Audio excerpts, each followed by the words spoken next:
Hello. I want to start off by giving you a little bit of information about what has made me into the person I am today. I grew up in a Christian home, and I was saved at an early age, 7 years old, but didn't make it my personal faith until only a few years ago when I was almost crushed by an iron crate full of firewood.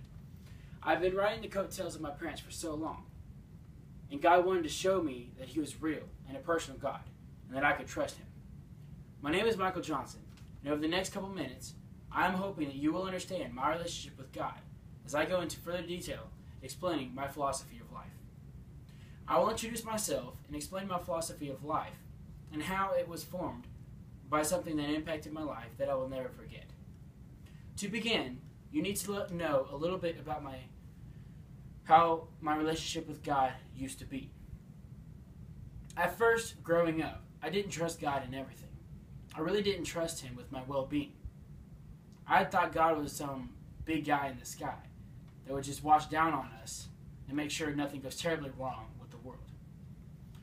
I didn't think God had a personal interest in everyone, especially in me.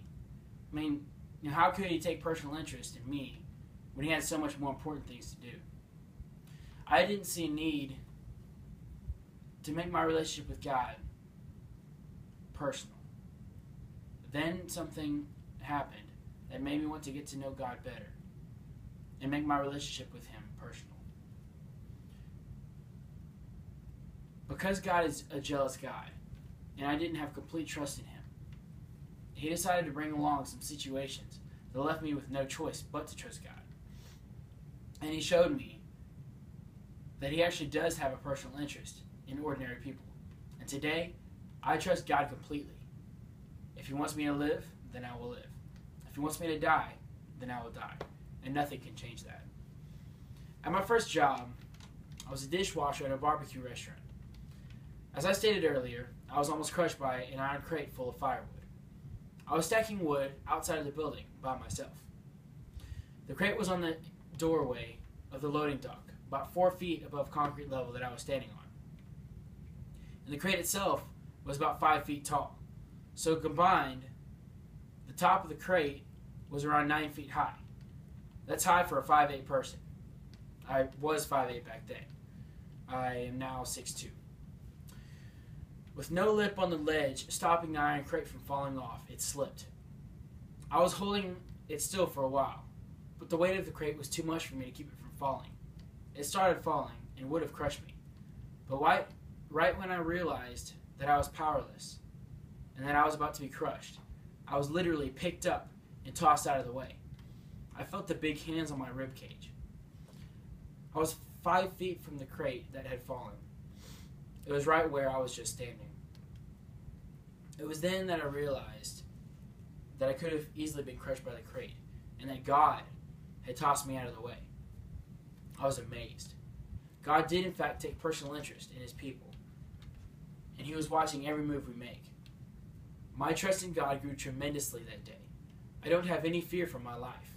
And in stressful situations, I remind everyone around me that if God wants to keep us alive, then nothing of this world can kill us. Or, if He wants to take us home, nothing of this world can keep us alive. Today, I have complete trust in God. I don't fear death, because I know that whatever God wills will come to pass.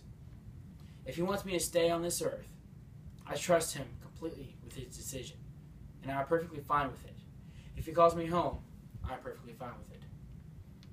From that experience, and a few others, I've learned that God has complete control over every situation, and whatever He wills will come to pass. Here are a couple of quotes that I think describes my relationship with God. At least part of it. It is still growing and will never stop growing.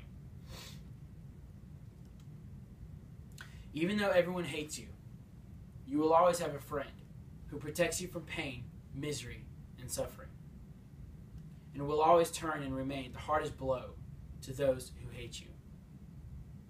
Alik Ice. When God closes the door, He does not always open a window. Sometimes He wants you to sit in the quiet darkness while He transforms your fear into trust. How long that takes is often up to you. That one is by William Branks. Life experiences teach me how to love God. Layla Gifty, Akita. Pearls of Wisdom, Great Mind. Today, I've introduced myself to you and walked you through a life-changing experience I had. I showed you what my relationship with God was and what it has become over the years. My philosophy of life is welcome the hard times in your life and see them as a way to come closer to God and build your trust in Him. Because when everyone else fails you, God is always there to pick you back up and carry you. So keep your head up and keep going. God's got you covered. That concludes my video. But I just want to throw this out there as an extra part of the video. If any of the classmates want to email me and ask me questions about my faith, I would be more than happy to share with them. My email address is airwarrior1997@gmail.com. I would love to hear from you. Thank you, and have a good night.